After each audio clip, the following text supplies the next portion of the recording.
Thumbnail thumbnail এমন একটা জিনিস যেটা তোমার ইউটিউব ভিডিওটাকে জিরো থেকে হিরো বানিয়ে দিতে পারে। থাম্বনেলের ব্যাপারে তিনটা এমন সিক্রেট বলে দেবো যেটা তুমি ভিডিওর মধ্যে প্রয়োগ করলে ভাইরাল করে দিতে পারো তোমার ইউটিউব ভিডিওটাকে। তুমি অনেকদিন ধরে ইউটিউবে ভিডিও আপলোড দাও বা নতুন ইউটিউব চ্যানেল খুলেছো, ভিডিও আপলোড দিয়েছো বাট ভাইরাল হচ্ছে না, তাহলে নিশ্চয়ই তুমি থাম্বনেলের দিকে গুরুত্ব দিচ্ছ না। থাম্বনেল এমন একটা জিনিস যেটা তোমার ভিডিওটাকে এক্সপ্লেইন করে এবং মানুষকে আকর্ষণ করে।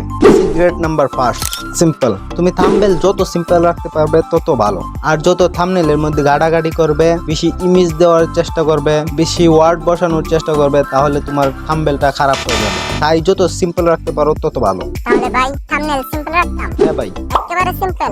হ্যাঁ ভাই, হ্যাঁ। তাহলে দেখেন তো ভাই, এটা কি? এটা থাম্বনেল? এটা তোমার কাছে থাম্বনেল মনে হয়? ভাই আপনারা বললেন সিম্পল রাখার জন্য। আবে সালে, তুমি যে থাম্বনেলের মধ্যে কিছুই দিবে না সেটা বিষয় না, তোমার ভিডিওটা যাতে করে মানুষে বুঝতে পারে সেটা বিষয়। তার মধ্যে তোমরা সিম্পল রাখবে।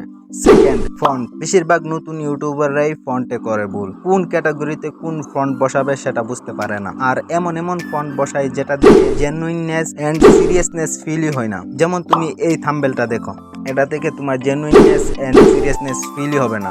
বাট তুমি যদি এই থাম্বনেলটা দেখো তাহলে তোমার মনের ভিতরে কিউরিসিটি তৈরি হয়ে যাবে এবং আকর্ষণীয় মনে হবে এবং মানুষের দেখতেও ভালো লাগবে। তাই সবসময় একটু মোটা ফন্ট ইউজ করবার চেষ্টা করো, যেমন বোল্ড ফন্ট।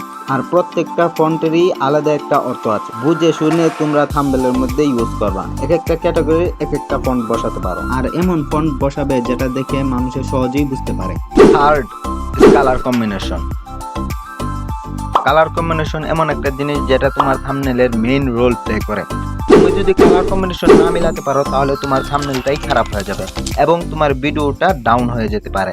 তোমরা কেমন কালার কম্বিনেশন রাখবে সেটা বোঝার জন্য কি করবে, আমি তোমাদের সিম্পলি দুইটা কালার কম্বিনেশন দেখাই। যেমন ইয়েলো ব্যাকগ্রাউন্ডের সাথে রেড আর গ্রিন ইউজ করলে এরকম, আর সেম ব্ল্যাক ব্যাকগ্রাউন্ডের সাথে ইয়েলো, গ্রিন বা রেড ইউজ করলে এরকম। পার্থক্য তোমাদের সামনেই। এটা দেখে হয়তো বুঝেই গেছো তোমাদের কেমন কালার কম্বিনেশন রাখতে হবে। তাও যদি না বুঝে থাকো তাহলে ডার্ক ব্যাকগ্রাউন্ডের সাথে লাইট কালার ইউজ করার চেষ্টা করবা, আর লাইট ব্যাকগ্রাউন্ডের সাথে dark colour. So yup guys, আজকের ভিডিও এই পর্যন্তই।